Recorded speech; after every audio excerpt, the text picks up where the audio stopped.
Okay, great. I'm going to turn on my sketching tool and just talk about where I would go with this. Okay, if you just get a glance at this guy, what do you see? What do you notice about him?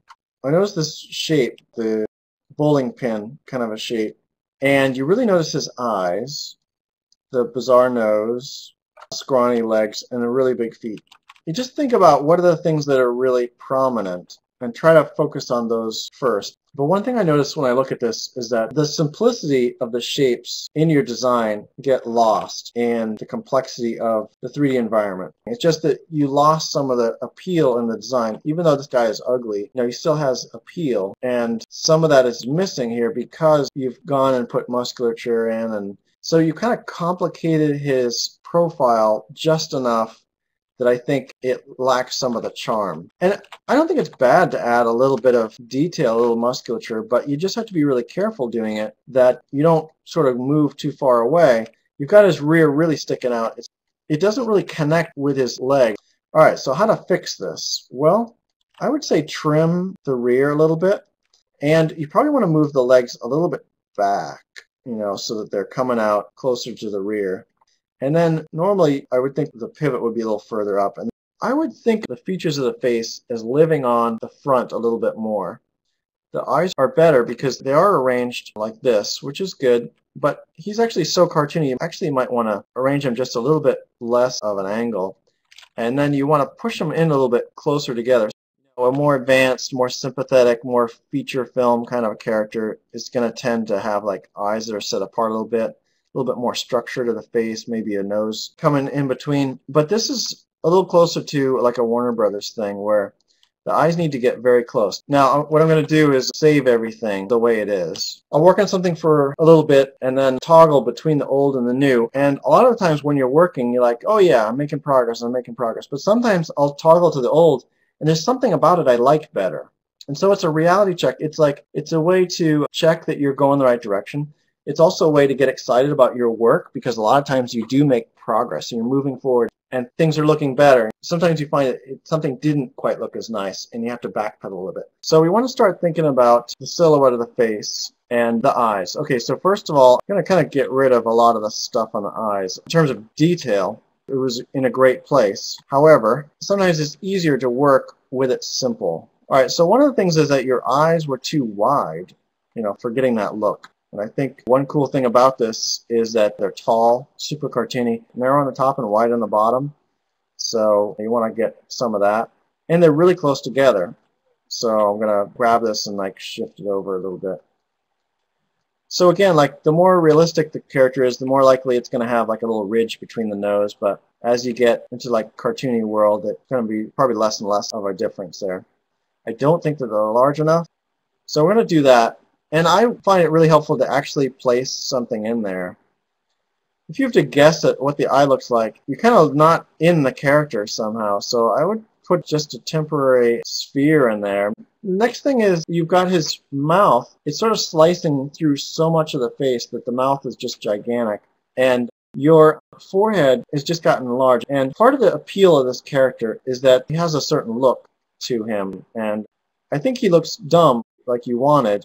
And so you want to keep some of that. And when you give him a large forehead and bigger head, he takes on a different look. So what you're missing is that aggressive angle coming back from his cheek. It just keeps going and going and going and just turns into his head. So I would just take that down, just go straight back and just go straight into it. Do something like this. So the forehead and the eye area, which is receding, is sort of interfering with this sort of clean graphical look that you've got here. The mouth is wrapping too far around the face, and it's influencing the profile that way. So the profile is wide, and then it gets narrow. Whereas, in the drawing, it sort of swoops in. And so all of that together means he just looks like a different guy. He looks like his uncle or something. So what you want to do is just shave that off. Try to follow your artistic vision when you drew it, and try to simplify that. So I think you should be shooting for something more like this and get things arranged a little more front ways. All right, so I'm going to move the mouth up just a little bit. And again, you first want to hit the character and then worry about how you're going to rig it. So I'm just first going to move the points into something like the pose. So I'm going to try to just sort of hit the character and then worry about riggability later. You know, it's debatable, but I would even say if you really want to hit a look, I would even hit, you know, mouth closed and then worry about the open later. Because really the model's, you know, less about giving the rigging process what it needs, but first it's about hitting the character. You know, you can worry about other stuff later. You can look ahead to the requirements, but you don't have to cater to them quite yet. All right, so I'm sealing the mouth. I'm bringing it in a little bit. So from this 3/4 view, though, now is the time where, yeah, maybe we want to go a little wider here. And maybe you want to start sucking this part in and getting that bowling pin kind of a look. Getting rid of some of this. I'm going to get rid of a few rows just to make it easy on myself. Again, you probably want to go back in and add some of this back in later, but when you're doing this sort of radical rearrangement, it's kind of nice to lose a few points.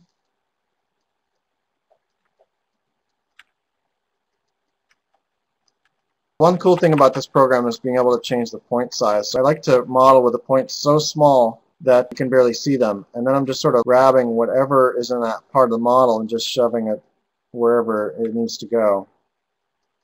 Now his mouth is still wrapping too far around. I feel like he looks like an alien instead of a guy. So I'm trying to get that mouth in the front. I'm trying to get the plane of his face bigger so his mouth can kind of exist more along that front area, not have to wrap so far around the side. At the same time, we want his head to be thinner, so we've got a real problem on our hands. I'm going to rotate them a little bit.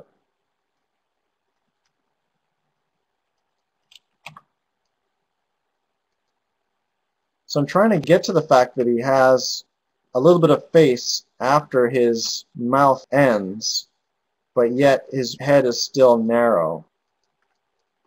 All right, so he's still looking pretty goofy, but you know, he's looking a little bit more like you're drawing, I think.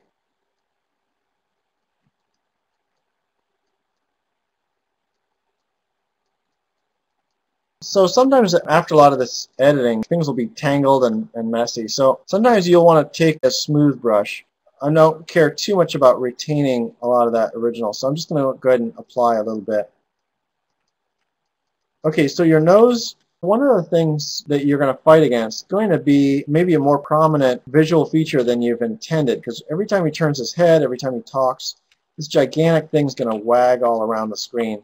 So you might want to make it, you know, as small as possible. You know, I personally would prefer to attach it to the face a little wider so it actually feels like a nose. But, you know, that's an aesthetic call, really. But I feel like there's a functionality that's going to be a problem if it's as big as you've got it. So I want to get it so that I can see that mouth and that cheek. See that? This is like really important to be able to see that at the same time. So I want those to be features of the front of the face. So I can see that cheek coming out. And then one thing that makes him look like an alien, he's got like a lot of room for brains, right? Just want to trim that down, make him, again, a little stupider. He looks a little less like an alien now.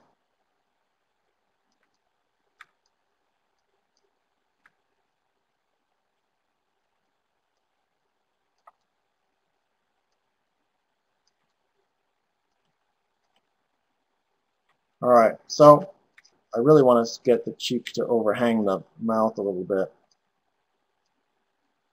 You know, something like that.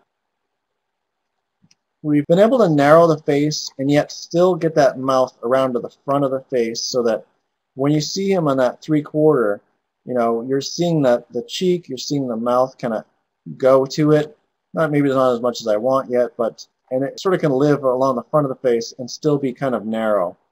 And you know, there's room. You just have to keep hammering away at it, and you sort of manage to shove everything where it needs to be. All right, so that's about what I would do, and then you carry that through to the body as well, simplifying. And let me show you before and after just so you can see the difference. It's a totally different character. Do you go to Mike Matese's drawing class? It's really about like a hierarchy of what's most important and what visually is going to pay off the most, and focusing on those things, okay? Anyway, those are the concerns that I think if you focus on, you can get to a more appealing place in a very short period of time. Again, like just a few minutes of editing, and all of a sudden you've got totally different characters.